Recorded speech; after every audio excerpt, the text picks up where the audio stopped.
ការងារគឺជាកញ្ចក់ឆ្លុះបញ្ចាំងពីអត្តចរិតរបស់មនុស្សតាខ្ញុំគាត់ប្រាប់ថាមនុស្សស្អាតសង្ហាជារឿងដោយឡែក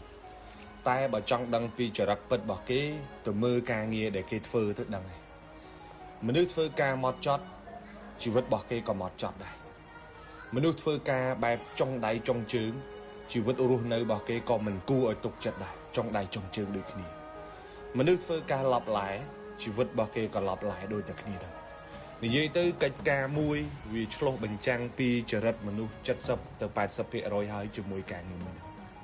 កាលពីខ្ញុំនៅតូចលោកតាគាត់បង្រៀនថាការងារអីក៏ដោយបើស្រឡាញ់ចាំធ្វើបើមិនស្រឡាញ់កុំធ្វើហើយបើបានជាធ្វើហើយត្រូវតែគោរពឲ្យតម្លៃការងារនោះគាត់ថាការងារវាលើកមុខមនុស្សតែការងារវាក៏លក់មុខមនុស្សដូចគ្នាកាន់ការងារតូចក៏ដោយធំក៏ដោយត្រូវធ្វើវាឲ្យមាំកុំធ្វើលេងគាត់ប្រាប់ថាមានការងារធ្វើត្រូវគិតរឿង3ដូចមុំចក្រានអញ្ចឹងហើយកុំភ្លេចខ្លួនឲ្យសោះ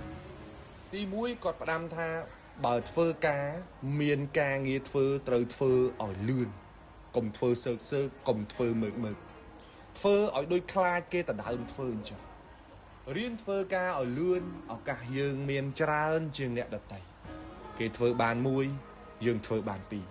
ហើយបើថ្ងៃណាមួយគេត្រូវដកមនុស្សចោលគេមិនដកយើងធ្វើបានពីរនឹងទេគេដកអ្នកធ្វើបានមួយពេលធ្វើការត្រូវគិតថាការងារនឹងវាប្រៀបដូចជាការងាររបស់យើងអញ្ចឹងការងារបង្រៀនមនុស្សយើងទម្លាប់ធ្វើការឲ្យគេមួយយឺតមើកអ្នកដែលខាតពេលហ្នឹងក៏ជាយើងហើយអ្នកបង្កើតទម្លាប់អាក្រក់នៃការធ្វើការហ្នឹងក៏ជាយើងដូចគ្នាហើយបើថ្ងៃណាមួយយើងចេញទៅរកស៊ីខ្លួនឯងអាបបពិសោធន៍ធ្វើការមើកមួយហ្នឹងគឺមានពេញខ្លួនតែម្ដង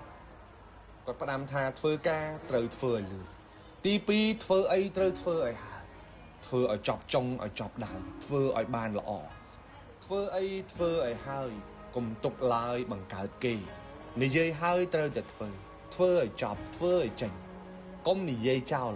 កុំធ្វើឲ្យចោលកដាលទីឲ្យគេមកធ្វើតាមក្រោយមនុស្សទម្លាប់និយាយឲ្យមិនធ្វើអានឹងគេហៅថាមនុស្សអត់បានការចំណែកមនុស្សធ្វើឲ្យតែធ្វើចុងដៃចុងជើងសល់ការងារឲ្យគេធ្វើតាមក្រោយអានឹងគេហៅមនុស្សអត់សាច់ការធ្វើឲ្យបានតែធ្វើឲ្យបានតែគេថាធ្វើដែរមនុស្សបែបនេះគ្មានកំណើតកើតជាអីទេទី3គឺធ្វើអីធ្វើឲ្យបានផលកុំធ្វើឲ្យតែល្អមើលធ្វើឲ្យល្អស៊ីផងកុំធ្វើឲ្យបានតែមើលគាត់ផ្ដាំថាតម៉ោងកុលរាំងធ្វើខ្លាំងបានតិចហើយតម៉ោងកុលព្រិចធ្វើតិចបានខ្លាំងមនុស្សឃើញរវល់ច្រើនមិនមែនសិតតែមានប្រយោជន៍ទាំងអស់នោះទេមនុស្សធ្វើការតិចក៏មិនមែនសិតតែគ្មានផលទាំងអស់គ្នានោះដែរមនុស្សយល់ហេតុធ្វើការលឿនធ្វើការបានល្អនិងធ្វើការបានលទ្ធផលពោមួយក៏យប់គោ10ក៏ល្ងាចដែរមនុស្សខ្លះធ្វើការច្រើនតែមិនបានផលច្រើនទេព្រោះតែធ្វើការវាមិនត្រូវរឿង